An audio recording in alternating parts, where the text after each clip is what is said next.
Hello and welcome to the Hack Divorce Course Financials module. My name is Michelle. I'm a family law mediator and creator of the Hack Divorce Course.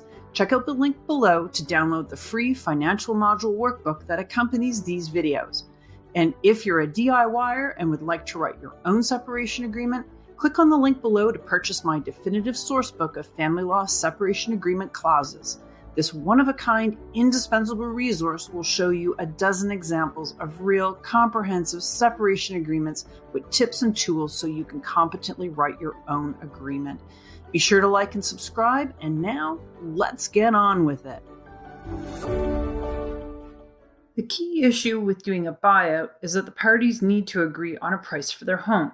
The buyer would, obviously, like the price to be lower, and the seller would, of course, like the price to be higher. If you skipped over the previous video on selling the home, I recommend that you go back to it, print off the worksheet, and follow the steps to decide on a price for the home before continuing on with this video. These steps work whether you're selling your home or doing a buyout and are an essential part to settling on a price. Sometimes couples agree on a price that's different than an appropriate price for the true value of the home. As long as you agree on this and both parties feel adequately informed about making the decision, then that's okay. Before we get into some number crunching examples, I'd like to address the idea of including resale home costs in the value for the buyout. Sometimes the person who is buying the home out from the other party wishes to add the potential costs of selling the home one day into the buyout equation.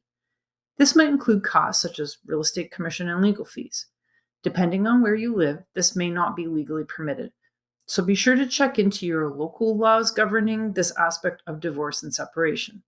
Getting into the arguments for and against including these fees goes beyond the scope of this course. However, if you want to do your own research, there are plenty of helpful articles online. Sometimes there's a fee for breaking a mortgage or remortgaging to do a marital home buyout.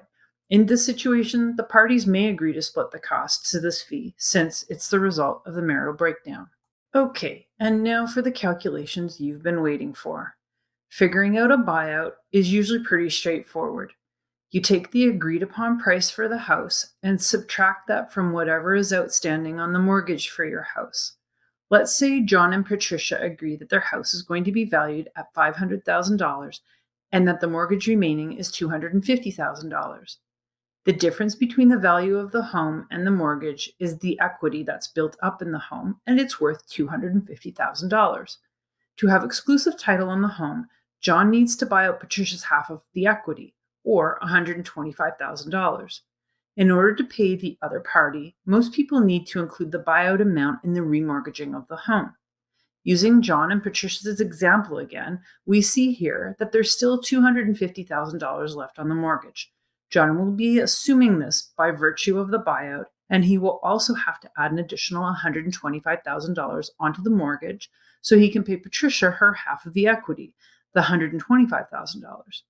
John's new mortgage will be somewhere around $375,000, but he will also own the full value of the equity now, the $250,000.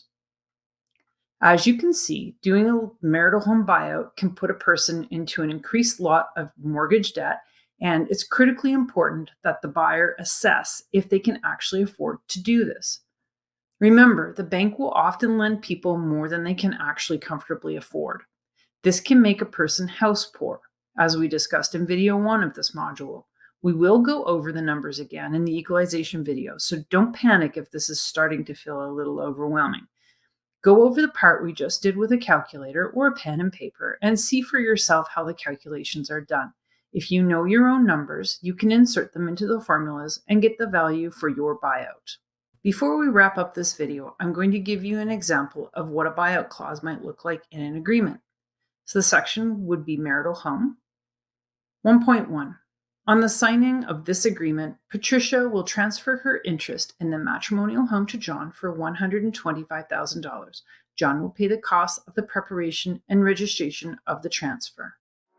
Thank you for watching, and don't forget to grab your copy of my indispensable resource for writing your own separation agreement, the definitive sourcebook of family law separation agreement clauses. Like and subscribe, and I'll see you soon.